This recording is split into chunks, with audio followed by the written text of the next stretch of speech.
This is the story of the name change that occurred in one of the neighborhoods in Indonesia, Rawabunga. Rawabunga is a neighborhood located in the Jatinegara district of East Jakarta. However, who would have thought that it wasn't as beautiful as its name once was? In the past, people used to call it Rawa Bangke. Rawa Bangke, dulu Rawa Bangke namanya. Zaman Pak Cokro diganti Rawabunga. Bangke. Padahal tuh bangke itu dulu namanya bangke kuda sebetulnya. Bukan manusia. Bukan. Pernah juga terjadi perang antara Inggris Prancis merembet kemari zaman Napoleon 1821 1830. Pernah terjadi juga antara Inggris dan Prancis bertempur. To dig deeper into the name change, let's begin with a story that took place in the 18th, around 1811, a time when battles were still ongoing. The Sepoy troops, also known as Sapehi by the locals, successfully defeated the French army in Mr. Cornelis, which is now known as Jatinegara.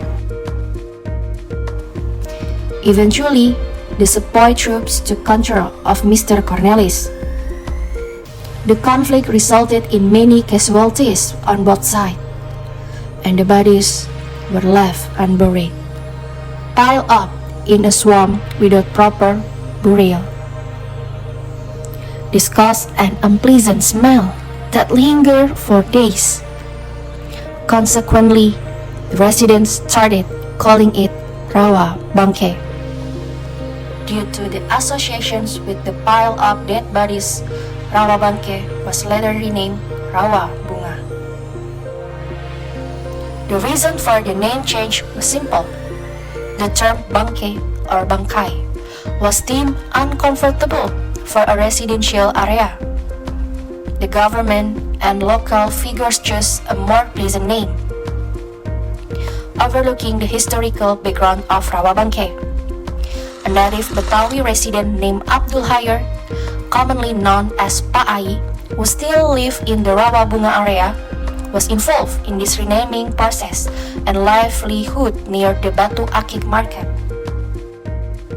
Pernah kelihatannya apa? Kok kata orang dulu bunga-bunga itu pelacur. Jadi seakan-akan katanya bunga-bunga katanya perempuan.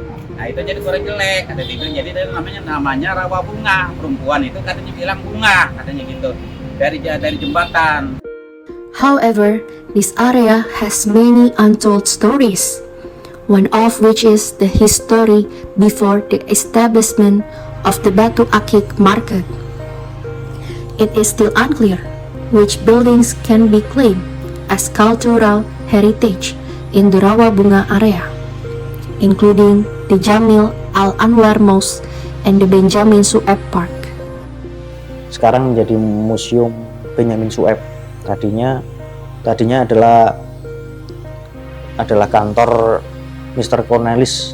Mungkin itu masih simpang siur karena beberapa sumber, dan kita cari sumbernya masih belum menemukan kalau itu menunjukkan kalau itu kantor kepresidenan Mr. Cornelis. Benjamin Sueb Park is said to be a legacy from Mr. Cornelis. Every region has its own unique stories. Thus, this is the tale of the transformations from Rawa Bangke to Rawa Bening and presently Rawa Bunga. In today's modern Indonesia, there is still a lack of explorations into the stories behind Rawa Bunga.